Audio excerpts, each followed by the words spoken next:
കർത്താവിനെ സ്തുതിക്കാൻ പറ്റുന്നവർ ദൈവത്തെ സ്തുതിക്കാം. അതിനെ തൊട്ട് താഴത്തെ വാക്യത, സ്നാനപ്പെട്ടവൻ മോഹത്തെ ജയിക്കാത്തത് കൊണ്ട് സ്നാനം പ്രയോജനമായില്ലെന്ന്.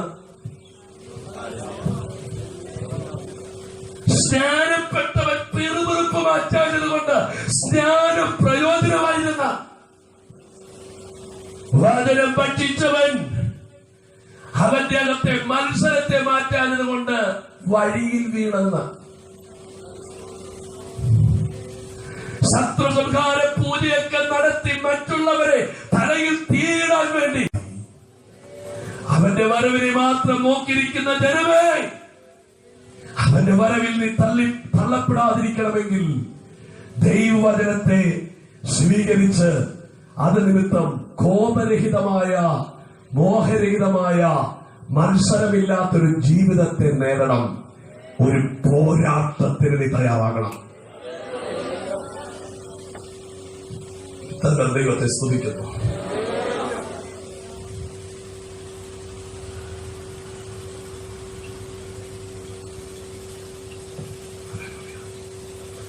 പാപം പരാജയപ്പെടുത്തിയ മനുഷ്യർ, ലോകം പരാജയപ്പെടുത്തിയ ശലോമോൻ, ദ്രവ്യം പരാജയപ്പെടുത്തിയ ഗേഹസി, ഹല്ലേലൂയ, ധനം ചതിച്ച ധനവാൻ, വേദപുസ്തകത്തിൽ തകർന്നവരുടെ ചരിത്രം പറയുന്നു. വേദപുസ്തകത്തിൽ ഏറ്റവും തകർന്ന വ്യക്തികൾ ആരെന്ന് ചോദിച്ചാൽ വചനത്തെ ഉപയോഗിച്ച്, പരിശുദ്ധാത്മാവിനെ ഉപയോഗിച്ച് ഒരു ജയജീവിതം നേടാത്തവരാണ്. കർത്താവിനെ സ്തുതിക്കാൻ പറ്റുന്നവർ ഇരിക്കുക. നിങ്ങൾക്കിത് കൈയടിക്കാൻ കഴിഞ്ഞില്ലെങ്കിൽ നോ പ്രോബ്ലം, പക്ഷേ ഇത് നിങ്ങൾ കേട്ടേ പറ്റൂ. ബ്രദറെ, 1995 ആ യോഗത്തിന് കൈപൊക്കി. ഓക്കെ, സ്നാനപ്പെടുന്ന പറയുമ്പോ വീട്ടുകാരെടുത്തപ്പോ മുങ്ങി ഞാൻ. ഓക്കെ, ദിവസവും വചനം വായിക്കുന്നുണ്ട്. ഓക്കെ, പക്ഷെ ജീവിതം മാറിയോ? ജീവിതം മാറിയോ? ജീവിതം മാറിയോ? എത്ര പേരോട് നിനക്കിന്ന് പിണക്കമുണ്ട്? എത്ര പേരുമായിട്ടാണ് നീ മത്സരിച്ചിരിക്കുന്നത്? അന്യഭാഷ പടക്കം പൊട്ടുന്നവർ പറഞ്ഞു നല്ല ചോദിച്ചേ. അത് വ്രതം കൂട്ടിയാൽ അറിയാതെ വന്നു പോവല്ലേ. ഞാൻ ചോദിക്കുന്നത്, ജീവിതത്തിൽ ക്ഷമ വന്നോ? ജീവിതത്തിൽ സഹിഷ്ണുത വന്നോ? യേശുവിനോട് അനുരൂപപ്പെട്ടോ? അവന്റെ ക്ഷമ പ്രാപിച്ചോ? അവന്റെ ജയം പ്രാപിച്ചോ? അവനല്ലാതെ മറ്റൊരു മാതൃക നമ്മുടെ മുമ്പിലില്ല. ക്രിസ്ത്യ ജീവിതം ഒന്നിനു വേണ്ടി മാത്രം യേശുവിനെ പോലെയാകാം. കരമുയർത്തി ദൈവത്തെ ഇവിടത്തെ വിഷയം സാന്നിധ്യമുണ്ടായിട്ടും, സ്നാനമുണ്ടായിട്ടും, വചനമുണ്ടായിട്ടും, പരിശുദ്ധാത്മാവുണ്ടായിട്ടും തകർന്നു പോയ ഒരു ചരിത്രം. തകരാൻ കാരണം, നശിക്കാൻ കാരണം വേറെ ഒന്നുമല്ല. അവർ വചനം വെച്ചും പരിശുദ്ധാത്മാവിനെ വെച്ചും സാന്നിധ്യത്തെ വെച്ചും ജീവിതത്തിന്റെ അകത്തെ ലോകത്തെ കളഞ്ഞില്ല. എന്ത് പ്രസംഗിക്കുന്നു? ലോകാവസാനം വന്നെത്തിയിരിക്കുന്നുണ്ട്. എന്നാൽ ഈ ദൂത് ഞാൻ ഇവിടെ അവസാനിപ്പിക്കുന്നില്ല. 22 ലക്ഷം പേരിൽ ഭൂരിപക്ഷം ജനതയും മരിച്ചു എങ്കിലും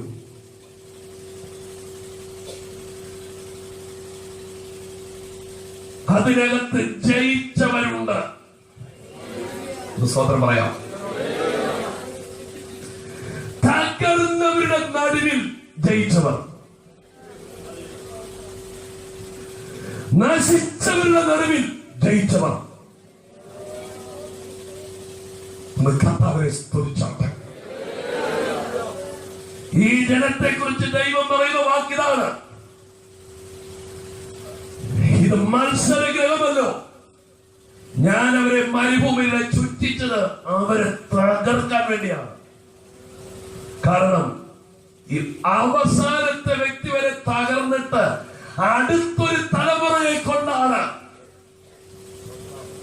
സ്വന്തം പറഞ്ഞില്ല, മത്സരവും പിണക്കവും വഴക്കും ഭിന്നതയുമുള്ള ഒരു തലമുറ നശിക്കുന്നവരെ മരുഭൂമിയിൽ ദൈവം ജനത്തെ ചുറ്റിച്ചു.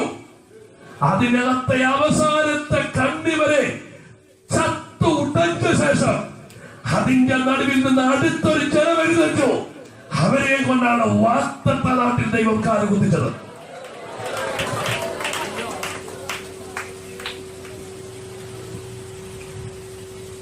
എന്നാൽ പുറപ്പെട്ടതിന്റെ നടുവിൽ, ഇറങ്ങി തിരിച്ചവരുടെ നടുവിൽ, ചത്തുപോയ ലക്ഷക്കണക്കിന് ജനമുള്ളതിന് നടുവിൽ രണ്ടുപേർ ജയിച്ചു. സ്വതന്ത്രം പറഞ്ഞില്ല, ഒന്നാമേ പറയാൻ പറ്റുമോ? രണ്ടുപേർ ജയിച്ചു. ഹല്ലേലൂയ! രണ്ടുപേർ ജയിച്ചു. ആര്? ഒന്ന് യോശുവ, രണ്ട് കാലേബ്. അപ്പം നിനക്ക് ജയിക്കും. സ്നേഹമുള്ള നിനക്ക് ജയിക്കാം, സാന്നിധ്യമുള്ള നിനക്ക് ജയിക്കാം, വചനമുള്ള നിനക്ക് ജയിക്കാം, പരിശുദ്ധാത്മയുള്ള നിനക്ക് ജയിക്കാം. ഒരു യോശുവയെപ്പോൾ ഒരു സ്റ്റാൻഡ് ആമേ നീ എടുക്കണം. യാക്കോബിനെ പോലൊരു, കാലേബിനെ പോലൊരു തീരുമാനം നീ എടുക്കണം. ഒന്ന് കരമുയർത്തി ദൈവത്തെ സ്തുതിച്ചാട്ടെ. ഹല്ലേലൂയ! യേശു ഇന്ന് രാത്രിയിൽ വന്നാൽ തൂത്തുവാരി രക്ഷിക്കപ്പെട്ടതും സ്നാനപ്പെട്ടവരെല്ലാം പോകുമെന്നല്ല എന്റെ പ്രസംഗം. അങ്ങനെ കഴിയത്തില്ലാത്തത് കൊണ്ടാണ് ഇന്ന് രാത്രിയിൽ ഇവിടെ ഈ ദൈവവചനം പ്രസംഗിക്കുന്നത്. ഒരു ഉണർവാണ് നിങ്ങൾ പ്രതീക്ഷിക്കുന്നെങ്കിൽ ആ ഉണർവിന്റെ അടുത്തൊരു വാക്ക് നിങ്ങളുടെ വായിൽ നിന്ന് വരും. ഇനി എന്ത് ചെയ്യണം? കേട്ടില്ല, ഒന്നുകൂടെ പറയാം. യഥാർത്ഥ ഉണർവിൽ സംഭവിക്കുന്നത് ഒരു കയ്യടിയുടെ വേണം മാത്രമല്ല, യഥാർത്ഥ ഉണർവിൽ ഒരു തീരുമാനം, എന്ത് ചെയ്യണമെന്നൊരു തീരുമാനം ഉണ്ടാകും. ഒന്നാമേ പറയാമോ? ഉയർന്നു പൊങ്ങിയിരിക്കുന്ന സിംഹാസനത്തിൽ ദൈവമിരിക്കുന്ന കണ്ട യെശയ്യാവ് പറഞ്ഞു, എന്ത് ചെയ്യണം? പത്രോസിന്റെ പ്രസംഗം കേട്ടവർ ചോദിച്ചു, എന്ത് ചെയ്യണം? കാരാഗൃഹ പ്രമാണി ചോദിച്ചു, എന്ത് ചെയ്യണം? ഈ രാത്രിയിൽ ഇത്രയും സന്ദേശം കേട്ടവരുടെ ഉള്ളിൽ നിന്ന് ഈ വാക്കുണ്ടായെങ്കിൽ എന്ത് ചെയ്യണം? എത്തുവാൻ എന്ത് ചെയ്യണം? മിണ്ടിയില്ലല്ലോ. ലക്ഷ്യത്തിലെത്തുവാൻ എന്ത് ചെയ്യണം? ഞാൻ പറഞ്ഞു, സ്നാനപ്പെടാൻ ഞാൻ പെട്ടു. പറഞ്ഞു, രക്ഷിക്കപ്പെടണം, രക്ഷിക്കപ്പെട്ടു. എന്നിട്ട് തകർന്നു പോയ ഒരു ചരിത്രം കണ്ടപ്പോൾ ഞാൻ എന്ത് ചെയ്യണം? നിനക്ക് ചെയ്യാൻ രണ്ട് വ്യക്തികളെ ഞാൻ മുൻപോട്ട് വെക്കുന്നു. ഒന്ന് കാലേബ്, രണ്ട് യോശുവ. സ്നാനപ്പെട്ട, സാന്നിധ്യം വഹിച്ച, പരിശുദ്ധാത്മാവിനെ പ്രാപിച്ച, വചനം അനുഭവിച്ച കാലേബ് എന്ത് ചെയ്തു? അത് നീ ചെയ്യുക. കാലേബ് എന്ത് ചെയ്തു? ജയിച്ച് ജയാളിയായി വാഗ്ദത്തനാടായ കനാനിലെത്തിയിട്ട്, ഒന്നാമേ പറഞ്ഞാട്ടെ, വാഗ്ദത്ത വിഭജനങ്ങൾ നടക്കുന്ന സമയത്ത് യോശുവയുടെ അടുക്കൽ ഓടിച്ചെന്ന് തനിക്ക് വേണ്ടി യോശുവയോട് പറയുന്ന വാക്കുകൾ, തനിക്ക് ഏത് സ്ഥലം വേണം? എനിക്ക് ഹെബ്രോൻ വേണം. അത് വേണമെന്ന് പറഞ്ഞ് യോശുവയുടെ അടുക്കൽ ചെല്ലുമ്പോൾ, യോശുവയുടെ പുസ്തകം 14-ാം അധ്യായത്തിൽ യോശുവ പറയുന്ന വാക്ക്, ആ പദം ഇതാണ്: 14-ാം അധ്യായം അതിന്റെ 8-ാമത്തെ വാക്യം. എന്നോടുകൂടെ പോന്നിരുന്ന സഹോദരന്മാർ ജനത്തിന്റെ ഹൃദയം ഉരുക്കുമാറാക്കി. അടുത്ത വാക്ക്, ഞാനോ എന്റെ ദൈവമായ യഹോവയോട് പൂർണ്ണമായി പറ്റി നിന്നു. ഓ, നിങ്ങളെല്ലാം താഴെ. ഞാനോ എന്റെ ദൈവമായ യഹോവയോട് പൂർണ്ണമായി പറ്റി നിന്നു. കരമൊന്ന് ഉയർത്തി ദൈവത്തെ സ്തുതിക്കുക. അന്ന് ഒരു വാക്ക് മോശ പറഞ്ഞു. എന്താ വാക്ക്? നീ നിന്റെ ദൈവമായ യഹോവയോട് പൂർണ്ണമായി പറ്റി നിന്നത് കൊണ്ട് നീ കാൽ വെച്ച ശേഷം നിനക്കും മക്കൾക്കും എന്നേക്കും അവകാശമായി തരും. ഒന്ന് കരമുയർത്തി ദൈവത്തെ സ്തുതിച്ചാട്ടെ. കരമുയർത്തി ദൈവത്തെ സ്തുതിച്ചാട്ടെ. കരമുയർത്തി ദൈവത്തെ സ്തുതിച്ചാട്ടെ. അങ്ങനെ എഫ്രോൻ കാലേബിന് അവകാശമായി. 14-ാമത്തെ വാക്യം, അവൻ ഇസ്രായേലിന്റെ ദൈവമായ യഹോവയോട് പൂർണ്ണമായി പറ്റി നിന്നത് കൊണ്ട്. സ്തോത്രം പറഞ്ഞില്ല. ഒന്ന് കരം ഉയർത്തി ദൈവത്തെ സ്തുതിച്ചാട്ടെ. അപ്പൊ ജയിക്കാൻ എന്ത് ചെയ്യണം? ദൈവത്തോട് പറ്റി നിൽക്കണം. കർത്താവിനെ സ്തുതിക്കാൻ പറ്റുമോ? എന്നോ ഒരു വചനം കേട്ട കൈമൊക്കി, എന്നോ ഒരു വാക്കുകൾ കേട്ട ആവേശത്താൽ കൈമൊക്കി പറഞ്ഞ പദങ്ങൾ ഏറ്റുപറഞ്ഞു. അത് തെറ്റല്ല, അത് വേണം വേണം വേണം. സ്നാനപ്പെടണമെന്ന് പറഞ്ഞപ്പോൾ അത് സത്യമെന്ന് കണ്ടു, സ്നാനപ്പെട്ടു. ഇതുകൊണ്ട് നിന്റെ ആത്മജീവിതം പൂർണ്ണതയിലെത്തി എന്ന് പറഞ്ഞ് വീണ്ടും ലോകത്തെ അനുഭവിച്ച പാപത്തെ അനുഭവിച്ച് നീ ജീവിച്ചാൽ ജയിക്കാൻ പറ്റില്ല. എന്നാൽ സ്തോത്രം, കാലേബിനെ പോലെ സ്നാനിത്യം അനുഭവിച്ച് സ്നാനപ്പെട്ട് വചനം ഭക്ഷിച്ച് പരിശുദ്ധാത്മാവിനെ പ്രാപിച്ച് ദൈവത്തോട് പറ്റി നിന്നാൽ പോരാ പോരാ. കർത്താവിനെ സ്തുതിക്കാൻ പറ്റുന്നവർ കർത്താവിനെ നന്ദി പറ. ദൈവത്തോട് പറ്റി നിന്നാൽ നിനക്ക് ജയിക്കാം. ഇവിടെ നിനക്ക് ജയിക്കാം. ഇവിടെ പോരാ. കർത്താവിനെ സ്തുതിച്ചാട്ടെ. യേശുവുമായി പരിശുദ്ധാത്മാവുമായി ഒരസാധാരണ ബന്ധമുള്ളവർക്ക് മാത്രമേ ഇവിടെ ജയിക്കാൻ കഴിയത്തുള്ളൂ.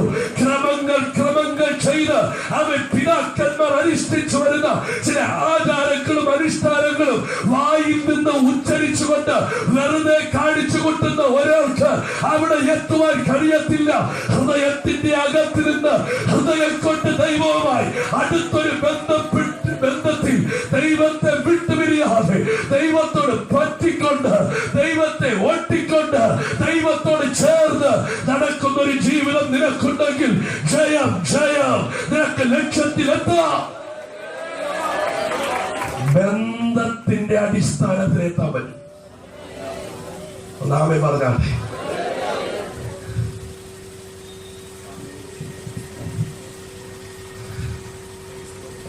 യേശുവിന്റെ വരവിൽ എടുക്കുന്നവരെ പറ്റിയുള്ള കാര്യത്തെ പറ്റി പഴയ നിയമത്തിൽ പ്രതിപാദിക്കുന്ന ഒരു വ്യക്തി ഉൽപ്പത്തിയിൽ കാണുന്ന ഹാനോക്കാണ്. ഹാനോക്ക് ദൈവത്തോടുകൂടെ നടന്നു. സ്തോത്രം പറഞ്ഞില്ല. ഹാനോക്ക് ദൈവത്തോടുകൂടെ നടന്നു. ദൈവം അവനെ എടുത്തു. കൂടെ നടക്കുന്നവരെ എടുക്കൂ. ഇന്ന് രാത്രിയിൽ പരിശുദ്ധാത്മാവിൽ നിത്യതയാണ് ലക്ഷ്യമെങ്കിൽ ചിട്ടപ്പെടുത്തിയ ഒരു പ്രാർത്ഥന 7 തൊട്ട് 7:30 വരെ നടത്തി. തിരഞ്ഞെടുക്കപ്പെട്ട 3 പാട്ട് 4 പരിപാടി. അതിന്റെ അവസാനം വായിക്കൊട്ട വായിച്ച ഒരു സങ്കീർത്തനം വായിച്ച് അവൻ സീരിയലി ചിന്തിച്ചുകൊണ്ട് പഠിച്ചു വച്ച പദങ്ങൾ പ്രാർത്ഥിച്ച് അടുത്ത പരിപാടിയിലേക്ക് പോകുന്ന നിനക്ക് പോകാൻ പറ്റില്ല. യേശുവുമായിട്ട് പറ്റി നടക്കുന്ന ഒരു ഹൃദയം. ഒന്ന് ആമേൻ പറയാൻ പറ്റുന്നവർ ദൈവത്തെ സ്തുതിക്കും. എത്ര പേർ അത് കൊതിക്കുന്നു? പോരാ പോരാ, എത്ര പേർ അത് കൊതിക്കുന്നു? എത്ര പേർ അത് കൊതിക്കുന്നു? പോരെ, യേശുവിനെ സ്തുതിക്കാൻ പറ്റുന്നവർ വിട്ടാമേൻ പറ്റി നിൽക്കുന്ന ഒരു ഹൃദയം, ദൈവത്തെ പറ്റി നിൽക്കുന്ന ഒരു ഹൃദയം, ദൈവത്തെ കൂടാതെ നടക്കാൻ അറിയാത്ത, ദൈവത്തെ കൂടാതെ സംസാരിക്കാൻ അറിയാത്ത, ദൈവത്തെ വിട്ടൊന്നും ചെയ്യാൻ കഴിയാത്ത, എവിടെയും എല്ലായിടത്തും ഏത് നേരവും ഏത് നിമിഷവും ദൈവത്തോട് തട്ടി ഉരുമി നടക്കുന്ന ഒരു ജീവിതം നിനക്കുണ്ടെങ്കിൽ ഇന്ന് രാത്രി അത് എത്ര പേർ കൊതിക്കുന്നു? അത് എത്ര പേർ ഇന്ന് രാത്രി കൊതിക്കുന്നു? നിനക്കതുണ്ടോ? നിനക്കതുണ്ടോ സഹോദര? നിനക്കതുണ്ടോ സഹോദരി? നിനക്ക് ദൈവശബ്ദത്തെ കേൾക്കാൻ പറ്റുന്നുണ്ടോ? ദൈവത്തിന്റെ ഇടപെടലുകളെ അറിയാൻ പറ്റുന്നുണ്ടോ? ദൈവത്തിന്റെ ആ ഹൃദയ സ്പർശനത്തെ നിനക്ക് അനുഭവിക്കാൻ പറ്റുന്നുണ്ടോ? അവന്റെ ഹൃദയം വേദനിക്കുന്നത് നിനക്കറിയാൻ പറ്റുന്നുണ്ടോ? അവന്റെ ഹൃദയം ആനന്ദിക്കുന്നത് നിനക്കറിയാൻ പറ്റുന്നുണ്ടോ? അവന്റെ ഹൃദയ ശബ്ദം നിനക്ക് കേൾക്കാൻ പറ്റുന്നുണ്ടോ? അടുത്തൊരു ബന്ധം ഒന്നാമേ പറഞ്ഞാട്ടെ, ജയിക്കാം. ദൈവവുമായി പറ്റി നിൽക്കുക. ഒന്നാമേ പറഞ്ഞാട്ടെ, ആരൊക്കെ പിന്മാറിയാലും, ആരൊക്കെ അവിശ്വാസം പറഞ്ഞാലും, ആരൊക്കെ ഭീകരത വെളിപ്പെടുത്തിയാലും, സാധ്യതയില്ല സാധ്യതയില്ല എന്ന് ആരൊക്കെ പറഞ്ഞാലും, കാലേബ് പറയും, ഇല്ല, ഞാൻ പറ്റി നിൽക്കും.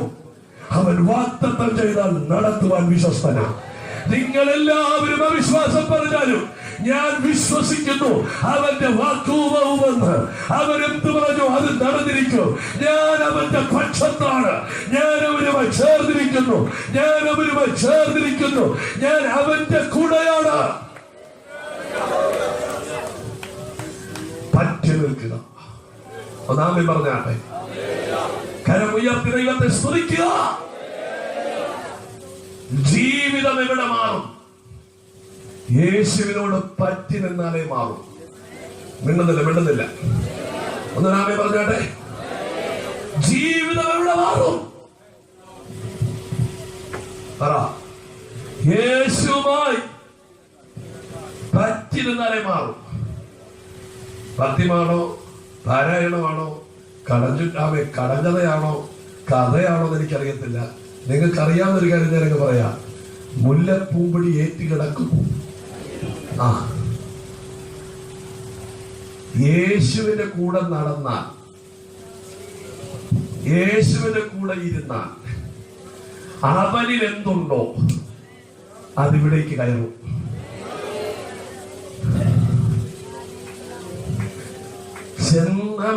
ചെങ്ങാതി നന്നായാൽ, അങ്ങനെയൊക്കെയാണൊക്കെ പറയുന്നുണ്ട്.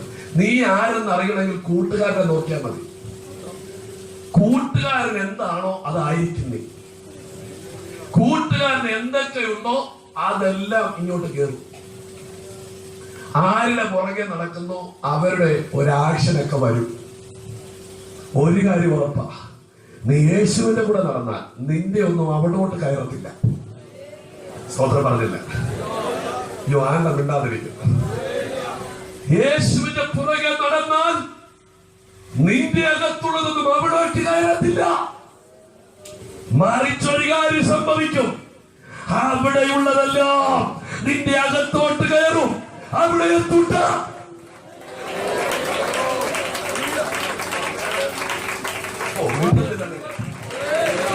കർത്താവിനെ സ്തുതിക്കാൻ പറ്റുന്നവർ ദൈവത്തെ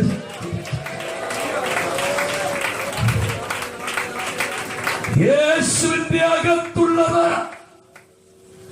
നിന്റെ അകത്തോട്ട് കയറാൻ ഒറ്റ വഴിയേ ഉള്ളൂ, അവന്റെ കൂടെ അങ്ങ് നടക്കുക.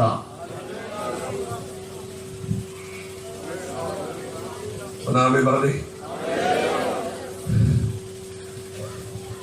യേശുവിനെ കിട്ടിയപ്പോ ഒരുവൾ ചെയ്ത കാര്യം ജോലി തിരക്കുകൾ മാറ്റി യേശുവിന്റെ പാദത്തിലോട്ട് അങ്ങോട്ടിരുന്നു. മറിയ അവൾ നല്ല അംശം തിരഞ്ഞെടുത്തു. ഏതാ നല്ലത്? യേശുവിന്റെ പാദപീഠം. ഒന്നാമേ പറഞ്ഞു.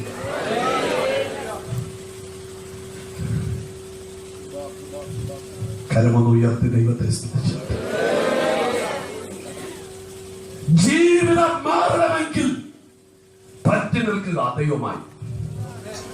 യേശുവിനെ വിട്ടുപിരിയാതിരിക്കുക. കരമുയർത്തി കർത്താവിനെ സ്തുതിക്കുക. ദൈവം രാത്രിയുടെ നടുവിൽ ചിലരെ തൊടുമെന്ന് എനിക്കറിയാം. ദൈവം രാത്രി ചിലരെ ദൈവത്തോട് അടുപ്പിക്കുമെന്ന് എനിക്കറിയാം. ഇന്ന് രാത്രി ഒരു പ്രസംഗ കസർത്ത് നടത്തുവാൻ കൊതി എനിക്കില്ല. മറിച്ച് ഇതിനകത്ത് നിത്യതയ്ക്ക് വേണ്ടി ഒരുങ്ങി ഇരിക്കുന്ന ചിലരെ അവിടേക്കൊന്ന് കയറ്റി വിടുവാൻ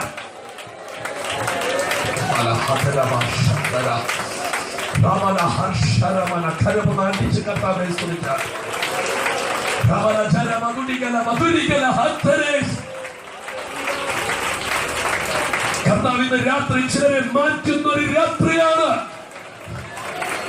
യേശുവിനെ ഇന്ന് രാത്രി ചിലർക്ക് കിട്ടുന്ന ഒരു രാത്രിയാണ്. യേശു ചിലരുമായ അസാധാരണമായ ബന്ധത്തെ സ്ഥാപിക്കുന്ന ഒരു രാത്രിയാണ്.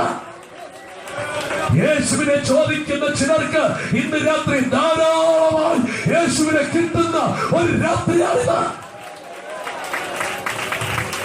കരമൊന്ന് ഉയർത്തി യേശുവിനെ സ്തുതിക്കാം.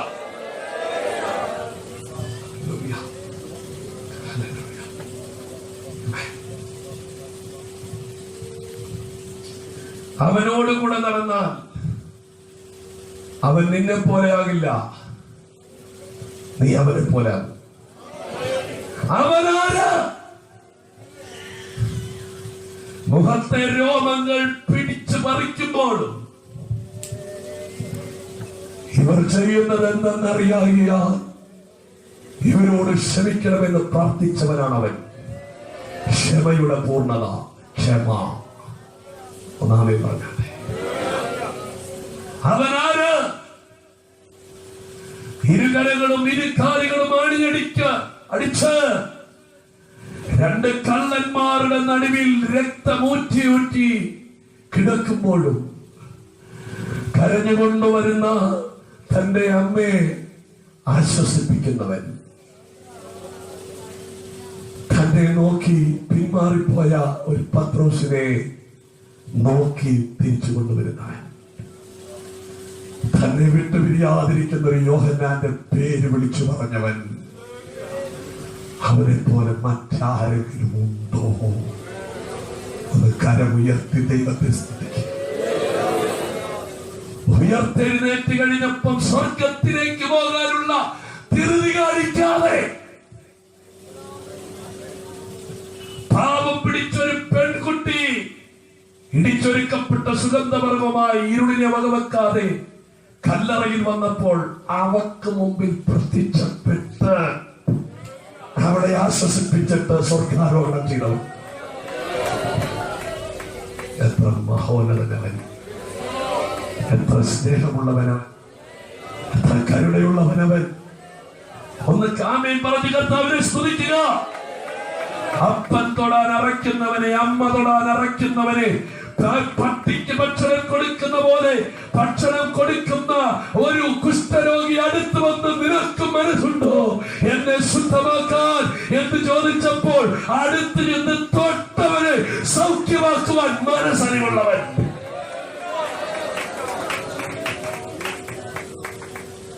രാത്രി മുഴുവൻ ഉറങ്ങാതെ രാത്രി മുഴുവൻ പ്രാർത്ഥിച്ചിട്ട് തന്റെ അടുക്കൽ വന്ന സകലരോടും വചനം പറഞ്ഞിട്ട് ഭക്ഷണം പോലും കഴിക്കാതെ ഹല്ലേലൂയ ഉറക്കത്തെ വകവെക്കാതെ